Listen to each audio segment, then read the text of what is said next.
টানা 10 দিনের ছুটিতে রয়েছে দেশ। ঈদের টানা ছুটিতে যথারীতি বিপুল সংখ্যক নগরবাসী ঢাকা ছাড়ার কারণে রাজধানীর বিভিন্ন সড়ক এখনো যেন অনেকটা ফাঁকা। আর তাই বছরে আরও একবার এমন ফাঁকা ঢাকা পেয়ে ঈদের পঞ্চম দিনেও যে যেভাবে পারছেন ঘুরে বেড়াচ্ছেন ঢাকার রাজপথে। যে মানুষটি জীবিকার তাগিদে এতটুকু সময় পান না আপনজনকে সাথে নিয়ে ঢাকার রাজপথ ঘুরে দেখতে, ফাঁকা ঢাকা পেয়ে সেও মজেছেন ঈদের আমেজে। জানান, যানজটমুক্ত এমন রাজপথে পরিবার পরিজন নিয়ে ঘুরে বেড়াতে কার না সাধ জাগে। তাই স্ত্রী সন্তান নিয়ে তিনিও চষে বেড়ান ঢাকার রাজপথ।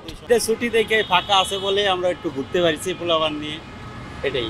মানে আমার ওয়াইফ আর 2 সন্তান। শুধু তাই নয়, টানা ছুটিতে নগরীর সড়কে ঘোরাঘুরি করে উচ্ছ্বাসে ভাসছেন রাজধানীতে অবস্থানরত মানুষ, যাদের কাছে এখন যেন কাটেনি ঈদের ছুটির রেশ। তাণ্ডব মুভি দেখার জন্য যমুনা ফিউচার পার্কে আসছি, কিন্তু এখানে আইসা টিকিট পাই না। আমরা ফ্যামিলি নিয়ে খুব সুন্দর করে ঘুরে বেড়াচ্ছি, রাস্তাঘাট পুরোটাই ফাঁকা, কোনো জ্যাম নাই। ঈদের 10 দিন ছুটি, সরকারকে ধন্যবাদ। ঘুরতে ভালো লাগে অনেক, এজন্য আমার আব্বু আম্মু বাইরে নিয়ে যায় সব সময়। ঘোরাঘুরি করে তো অনেক শান্তি, বাচ্চা কাচ্চা নিয়ে ফ্যামিলি নিয়ে বাজারঘাট করে, কোনো যানজট নাই। তবে দেশের বিভিন্ন বেসরকারি প্রতিষ্ঠানে ঈদের ছুটি শেষ হলেও শিক্ষা প্রতিষ্ঠান, অফিস আদালত বন্ধ থাকায় নগরীর রাস্তাঘাট রয়েছে এখনো ফাঁকা। আর এই ফাঁকা ঢাকার মাঝে ঈদের আনন্দঘন আমেজে রাজধানীর বিভিন্ন বিনোদন স্পটগুলোও ভাসছে বাঁধভাঙা জোয়ারে। জাহিদ আহমেদ বাবু, মাই টিভি, ঢাকা।